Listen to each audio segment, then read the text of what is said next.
Bonjour, nouvelle semaine, nouvelles énergies. Lundi 3 février, Mercure en Verseau est en trigone avec Jupiter rétrograde en Gémeaux. Ça nous propose de reprendre des études, ça nous aide à monter un projet ou même à planifier un voyage. Mais gare aux excès, car Mercure en carré avec Jupiter peut nous pousser à exagérer, à trop promettre ou à négliger des détails importants. Dans le même temps, le Soleil en Verseau et la Lune en Bélier nous offrent un bel équilibre entre réflexion et action, avec leur sextile pour démarrer la journée, mais gare aux tensions que va créer le carré entre la Lune et Mars rétrograde, qui peut nous rendre quelque peu querelleurs, surtout dans nos relations amoureuses. Bref, une journée riche en énergie contrastée, entre clarté mentale et tension émotionnelle, il faudra trouver le bon équilibre.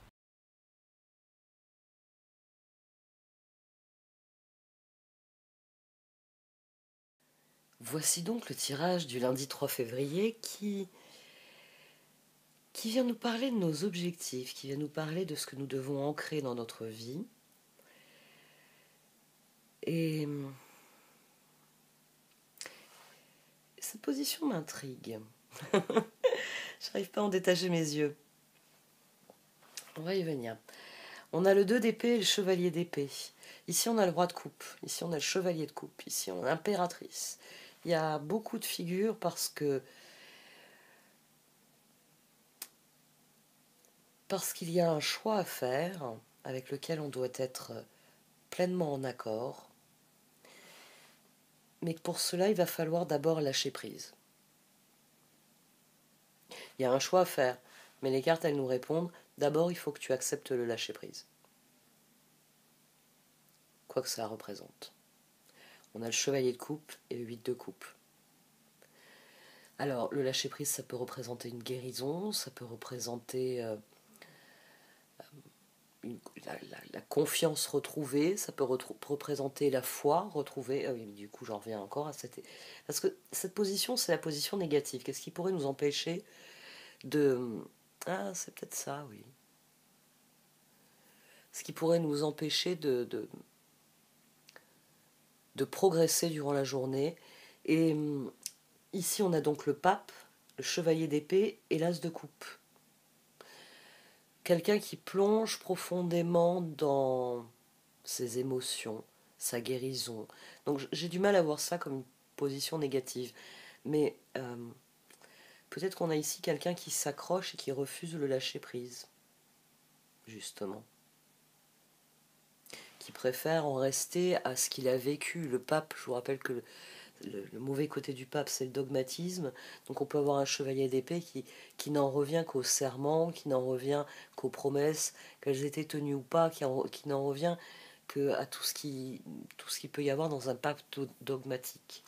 On peut avoir ici quelqu'un qui finalement n'arrive pas à lâcher prise, mais qui au contraire s'obstine dans quelque chose, ce qui empêche la catharsis qui est ici. Parce que là on peut parler de catharsis. On a impératrice et 7 de pentacle. Ça faisait longtemps qu'on n'avait pas eu une si belle association.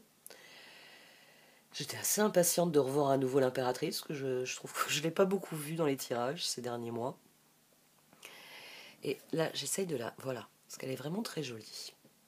Ah ouais, elle est représentée avec tous les attributs de l'abondance, elle est vraiment très jolie. On a enracinement qui plus est, ce qui à mon sens va avec impératrice et 7 de pentacle.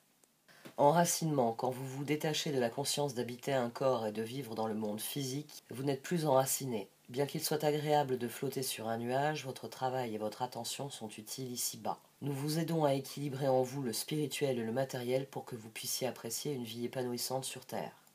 Et à côté, on a progrès constant. Impératrice, 7 de pentacle, c'est une journée qui doit nous permettre d'aller de l'avant. Et c'est finalement le propre d'un trigone entre Mercure et Jupiter. Jupiter est encore rétrograde pendant ce trigone. Mais comme il va redevenir direct le lendemain, comment dire, là il est peut-être tout simplement en train de trier sa réflexion et Mercure, la planète de la réflexion, vient lui donner un coup de main. Ah oui, il décroche son téléphone, il appelle Mercure et il dit écoute, j'ai déterré ça, ça, ça et ça, mais j'ai l'impression qu'il me manque des informations ou que je raccorde pas les points comme il faut. Le trigone, ça peut être ça, hein, ça peut être d'ailleurs ce qu'on a ici, hein. Brainstorming. Il y a un 2 d'épée, il y a les choses que je vois, puis il y a les choses que je ressens. Il y a les choses que je comprends, puis il y a les choses que je comprends pas. Et puis tout un tas voilà, de dissociation qui faut que notre réflexion a du mal à progresser. Et c'est peut-être pour ça que les cartes, elles nous disent de lâcher prise.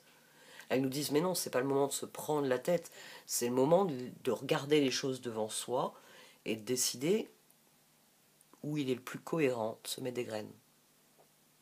Et c'est d'ailleurs aussi ici. On a le 4 de bâton, le 4 d'épée, puis le 6 de bâton. Bon, là on a le 9 de pentacle. Ce qui va aussi dans le sens, ici, une position qu'on pourrait voir comme négative, quelqu'un qui n'arrive pas à lâcher prise, quelqu'un qui se noie dans sa propre guérison, dans ses propres émotions et qui refuse de faire table rase et enfin de progresser. Mais ici, 4 de bâton, 4 d'épée, 6 de bâton, 9 de pentacle, on a quelqu'un qui a bien conscience dans sa réflexion qu'il doit penser en termes d'harmonie, en termes de victoire harmonieuse, en termes d'enracinement, de choses qui progressent. Ça nous fait le 10 de la roue ici. Les deux autres, on ne peut pas les additionner. Là, ça nous fait 8. Là, ça nous fait 10. Donc la force, la roue. Et ici, donc 5, on ne peut pas l'additionner. Bon, ça nous fait le 6 des amants, mais c'est pas la dynamique qui est ici. Un très très bon tirage. On a l'objectivité et l'amitié.